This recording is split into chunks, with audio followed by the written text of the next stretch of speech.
I want to introduce our scholar in residence by repeating back to him his own words from this beautiful book, Seeking the Hiding God, a personal theological essay in which he writes, the Torah seeks to have us realize that sacred order can be ours if we work together to create it. The account of what a community can accomplish is meant to guide us in the realm of ritual, as well as in the domain of everyday life, where purity of heart and sincere devotion are harder to obtain. You can be holy. That's coming up in a few weeks, Leviticus 19. You can be holy. The text assures us repeatedly. Individuals who are aware of their own inadequacy or paralyzed by their failures can never hear this too often. Your flaws and mine do not preclude nobility or achievement. He says, I have felt the power of a community engaged in common labors, moving to the rhythms of shared practice and committed to social or political action aimed at making the world more just and compassionate, and that such communities can make a difference. I pray, Chancellor Eisen, that you have felt that in this community this morning. And I want to say, I will read a little of the intellectual biography in a moment, but that in hearing from the former Chancellor of the Jewish Theological Seminary, Professor Arnie Eisen, this morning, you are hearing from someone who spent a life in scholarship at the highest level, thinking about the American Jewish community, thinking about modern Jewish philosophy, teaching at Stanford, but ultimately moving away from the world of academia at Stanford, only in the university, to becoming the chancellor of the Jewish Theological Seminary, one of the institutions that really leads the conservative movement of the United States, and devoting his life to supporting those kind of communities.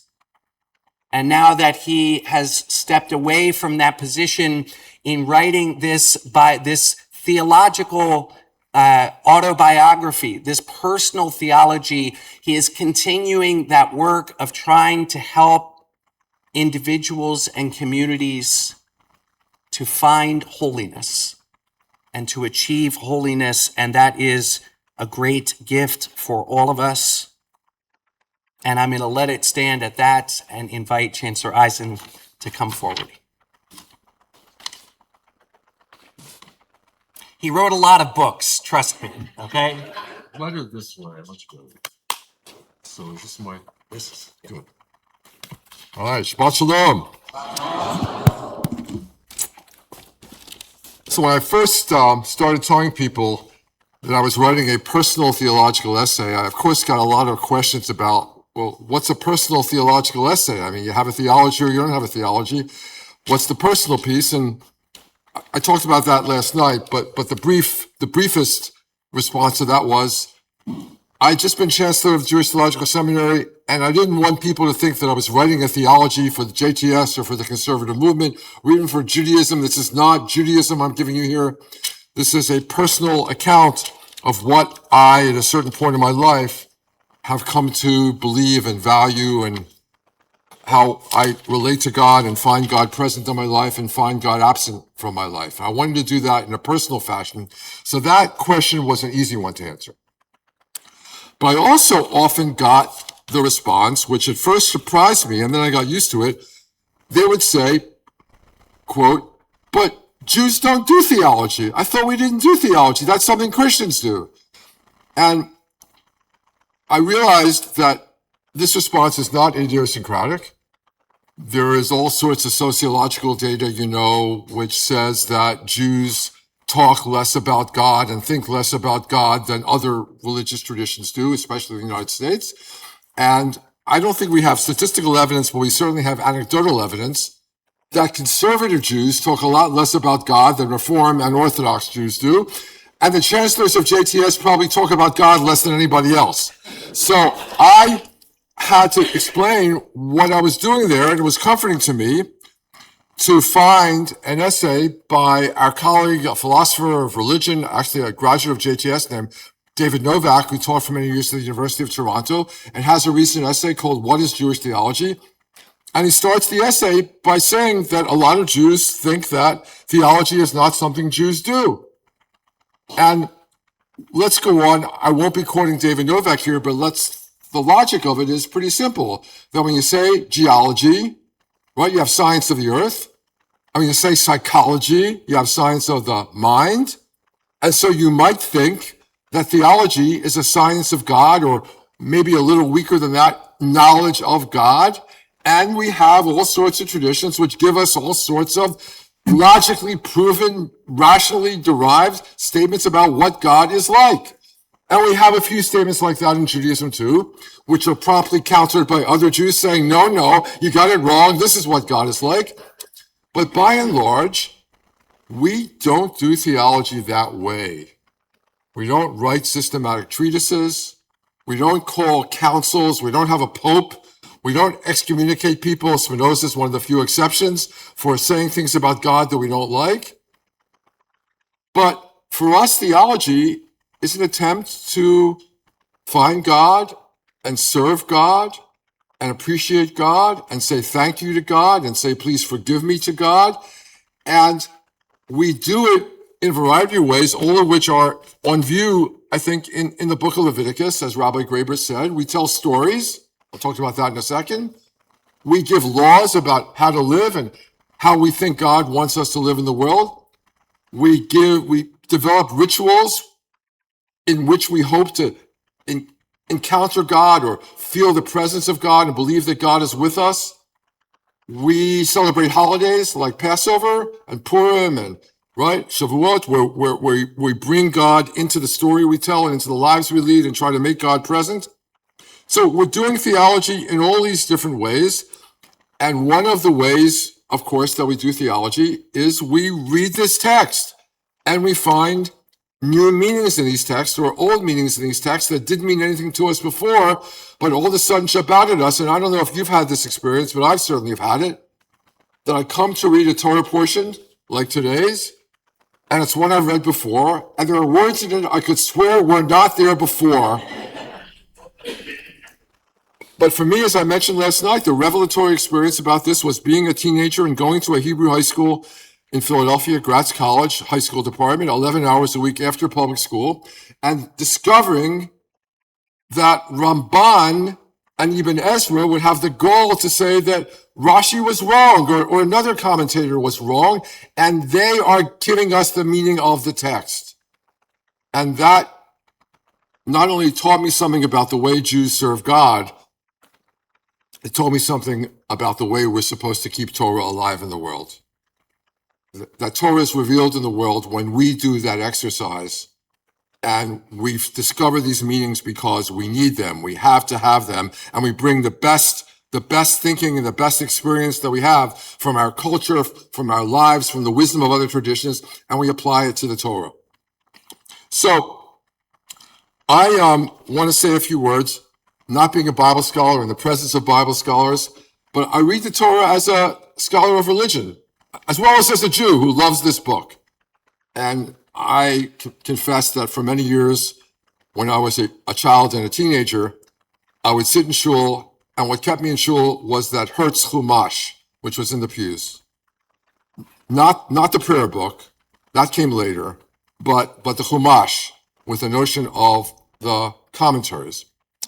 And I want to say about Vayikra, since this is an exercise in personal theology, that when I was in my teens and in my 20s, my favorite book of the Torah was not the book of Leviticus, for the reasons that the rabbi indicated earlier. I love Deuteronomy. Deuteronomy is a young person's book.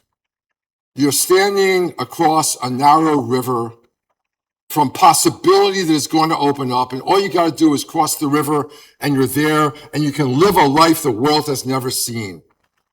And when you're 19 or 20 years old, especially like I was, and going to Israel, about to cross that river in my life and live in the promised land and try to build up a society based on Jewish values and Jewish teachings for the first time in 2,000 years instead of somebody else's, this was an incredible project. It made me a Zionist. But also, it's a project that one can relate to under the chuppah as a couple is about to start off in a major new chapter in their life and open up possibilities for themselves that they had never dreamed of before, knowing that you're not going to know in advance what you're going to find there. That's the book of Deuteronomy to me. It gives you guidelines, says, okay, here are the guidelines, go out and do this. And then you get older a little bit and you realize that not everything you've done has been successful. And you find and confront your own inadequacies. And you're sometimes self-deceived, you've discovered. And you discover what Heschel, in a beautiful phrase, calls the irony of time. The irony of time. The things that meant absolutely everything to you at a certain moment, and a year or two later, and they fade, right? They're not that important anymore. And you've learned that about yourself. And you need a book which is concerned with enabling you with all your flaws and inadequacies and your skin diseases and your mortality and your fears to live a life of some holiness in a community with other people who are the same and to bring God into that life. And that's something, frankly, I did not appreciate in my 20s. Maybe there are people in this room who are in their 20s or younger and do appreciate it, but it took me a lot longer in life to be able to appreciate the book of Leviticus. I was one of those Jews who, when people would give out, Divrei Torah assignments, everybody wanted Genesis and Exodus, and nobody wanted to give a Torah about Leviticus, because what are you going to do with the sacrifices and the blood and the priest? You're like eavesdropping on somebody else's conversation that's not meant to you, and you're struggling to find meaning in it. And there's a great Jewish thinker named Martin Buber who writes beautifully about Exodus and Genesis and prophets, and he has very little, if anything, to say about the book of Leviticus. It's not his book. Okay. Not for everybody, but for me, at this point in my life, I love this book. So what I want to do in the next few minutes is share with you a couple things that I love in the book of Leviticus. And let me start with the very first line. So there's a calling. And I happens to have been obsessed, I don't know why, throughout my life with this notion of calling or chosenness. When I was at Oxford, I did a thesis on the Puritan idea of the calling and what it meant to the sociologist Max Weber. And then when I got to do a PhD at Hebrew University, I wrote about the idea of election or chosenness of the Jews and how American Jews made sense of that. And here you have a calling in the very first word. And then you have these words which we tend to skip over, but which Heschel said are among the most important that we could have and most difficult. God spoke, God said, and it happens so often in the Torah, thousands of times, and you rush by it, and you probably don't think about what it means, and you assume, because in the very next words, it says Moses spoke, it uses the same word, and it's going to say Moses said, so you're going to assume that when Moses speaks and Moses says, it's the same thing as when God speaks and God says. And that bothered me, because that left me out, because I don't tend to hear God speaking to me. What is this? And do I need God to be, okay, let's go. The first lesson, Torah, the Torah uses metaphors. So it says the hand of God. I don't think the Torah thinks that God has a hand. Right? So there's metaphors, right? So when it says that God spoke, okay, does God have a voice? Does God have vocal cords? Does Moses hear this with his ears? The commentators have been worried about this for thousands of years, and I worried about it too, because I want God to be able to speak to me, or more to the point, I want to be able to hear God speaking to me. And if it takes a voice in the day or in the night saying, Arnie, Arnie, and I'm supposed to say, Hineni, here I am, I didn't have that. So for me, I want to know what this is. What is it when God is speaking? So when I did the dissertation on chosenness, I did a couple chapters on biblical ideas of biblical uses of this root, bahar. And let's do a little bit of the things that biblical scholars do and look at this word said and spoke. Vayidaber spoke, Vayomer said. And we all know that at the very beginning of Genesis, God says, let there be light. It's the same word. So when God says or speaks here to Moses, is it more like when Moses speaks to Israel, or I'm speaking to you right now, or is it more like when God says, let there be light? A few weeks ago, we read one of the most crucial theological sections of the Torah, Exodus 19 and 20, the giving of Aseret HaDibrot, we call the Ten Commandments. And right before it, remember, you have this interaction between Moses and his father-in-law, Yitro. And it says, Vayomer Yitro, but Yitro's not there yet. He's coming to see Moses. And it says he said to him, which clearly means he didn't say it face to face. He sent word ahead by way of someone else, presumably, that he was on his way. So is this speaking sort of like that speaking? And I don't think the Torah ever settles this question because it can't. See, I think that I'm in good company with all these other commentators who argue about what it means when I say the nature of God is beyond me. Jewish theology does not successfully penetrate the nature of God. It speculates in all sorts of ways because that's all we can do. I want to know about that. I don't know what's happening on God's end of the conversation when God speaks to me or to Moses or anyone else in the world, how this happens. I do not know what this means from God's side of the relationship. That's liberating. It's problematic because you really want to know, but at a certain point in life, I think, speaking for myself, you own up to the fact that many of the things you most want to understand, you will never understand. And it's not just because you're obtuse, like I am, or not the brightest, but it's because they're not to be understood. So what God is like in this relationship from God's side, to me, we don't understand.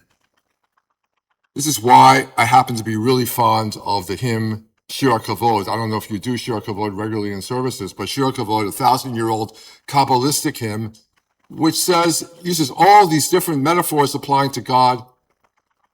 The prophets, the prophets imagine you in all sorts of ways. They liken you in all sorts of ways, not as you are. And I find it really helpful to remind myself at the end of every service where I've just tried to put myself in God's presence, that I'm not imagining God as God is. I can't do that. Now, picking up on something that Rabbi Graber said a few moments ago, as a scholar of religion, I look at the Torah here as having a fundamental human problem, which it's addressing in a different way than it had ever been addressed before, and indeed differently than other religious traditions to this day address it. The problem is this is a God who cannot be imaged. And yet this God wants to be known, the Torah keeps saying. Right? Not only by us, but by everybody. The Egyptians should know that I am God, and God certainly wants the Israelites to know that God is God. But what does it mean to know a God that you can't image? You desperately want to be close to this God. I remember a moment when I was teaching Intro to Religion at Stanford with a co-teacher who was a professor of Hinduism. So she did an incredible thing. She brought a little statue of Shiva about this big, and she put it on the reader's table in front of us, and she pointed to it and said, "There's God." And I, of course, remembered the beginning of the golden calf story, right? Where the Israelites said, right, "This is your God, O Israel. These are your gods, O Israel, who took you out of the land of Egypt." So what was I going to do?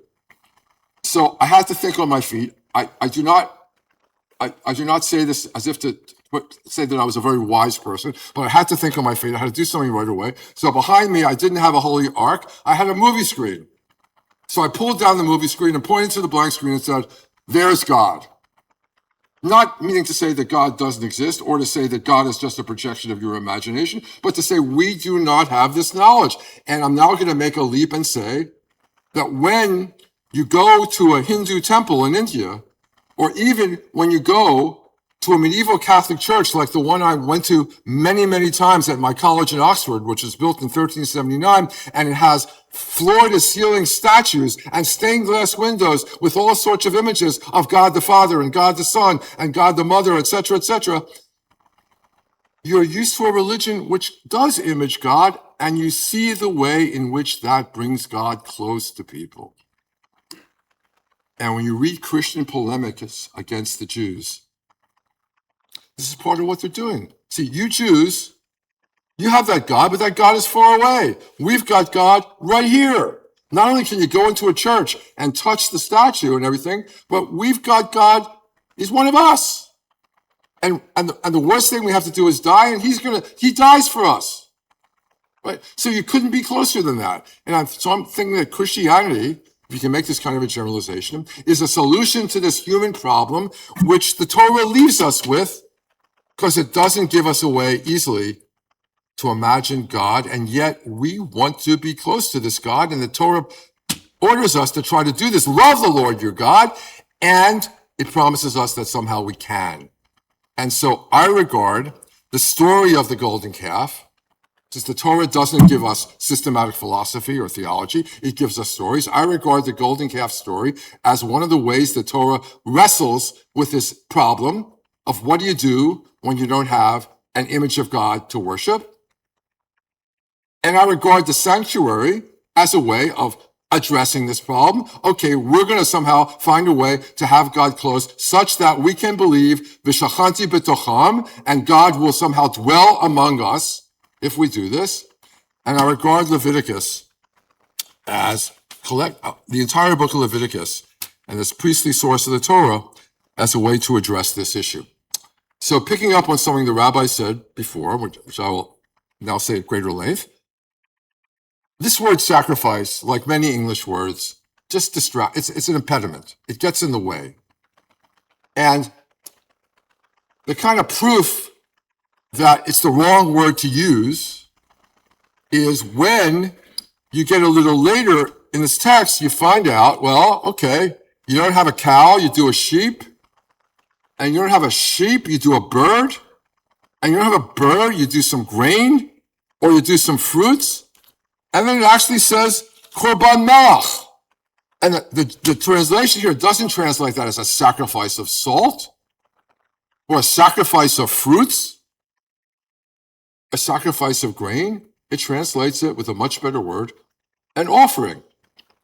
So, following the scholars who taught us so much about the book of Leviticus, and in my case, it was the scholar Jacob Milgram, who taught for many years at Berkeley and wrote this big 3-volume Anchor Bible commentary on Leviticus, which taught me a lot about Leviticus. And he uses anthropology, which meant a lot to me because I had also studied this anthropologist. You know, there's an anthropologist named Evans Pritchard who taught at Oxford, and he wrote a book about a tribe in the Sudan called the Nuer. And what the Nuer used to sacrifice were cucumbers. Right. And Evans Pritchard taught me a lot about the nature of what they were doing by seeing that for them, cucumbers, you're in the middle of the desert, were a really precious commodity, and they wanted to bring something worthwhile. So when the Israelites bring a sweet smelling offering to the Lord, it used to bother me because I used to believe that what the Torah wanted me to believe is that God is smelling this sweet smell. I don't think so. I think that when you bring something to someone that you respect, you don't bring them something trivial. When you're cooking a meal for someone, you don't bring a meal that smells rancid, right? When you're sacrificing the flock, when you're bringing the flock to God, you don't save the worst of the sheep, the crippled sheep, and bring those for God and save the best ones for yourself. You don't do that, right? This has to be some of the most valuable stuff you've got because you want to say thank you. You want to say hello, God. You want to say, please forgive me. There are all sorts of things you want to say when you come into God's presence. And so I want to stop translating this word korban as sacrifice.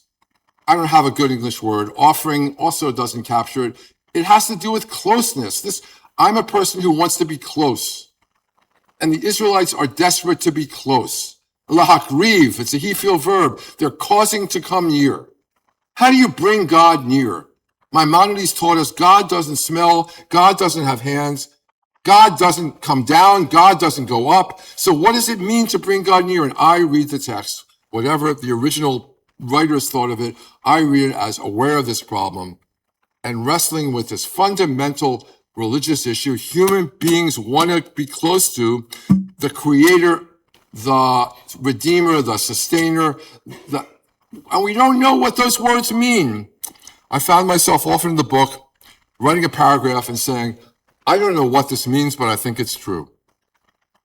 Especially a paragraph when I wrote about the fact that I believe that when we love one another, we are drawing upon a fund of love that originally comes to us from God. I believe that to be true. I don't know what it means. And I think a lot of the Torah is absolutely like that. So it's a way of living, Leviticus gives us, where one can be holy, one can build communities, one can have, as I said in the paragraph the rabbi quoted, one can have a sacred order. A sacred order. One can be able to say with a whole heart to one's children, to one's students, to oneself, that we can choose life, we can choose good, we can choose blessing, we can choose goodness, because there are moments in life when you really feel like, I don't have any choice in this matter. It's impossible to choose blessing. The world is so messed up, it's not going to allow me to do this. And here you have a book, the Torah, a tradition, Judaism, which insists, despite all that we cannot know, this we can be somewhat certain of, that life can be good.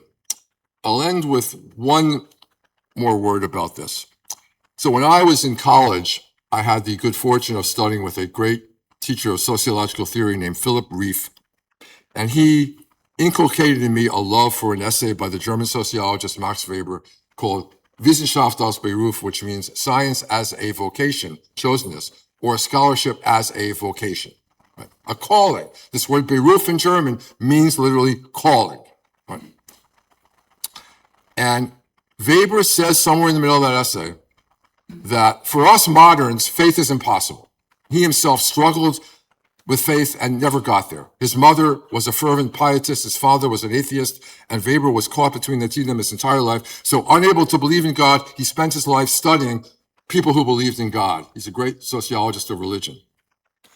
And he said, for Abraham of old, meaning all people of faith before us moderns, they were able to die knowing they knew everything about God that could be known. And I'm saying, Weber must have read a completely different Bible than the one that I have in my hands. I don't die knowing God. We don't live like that and we won't die like that. We don't know everything that must be known. But hopefully what we'll have is a firm experience and a confidence that love is real,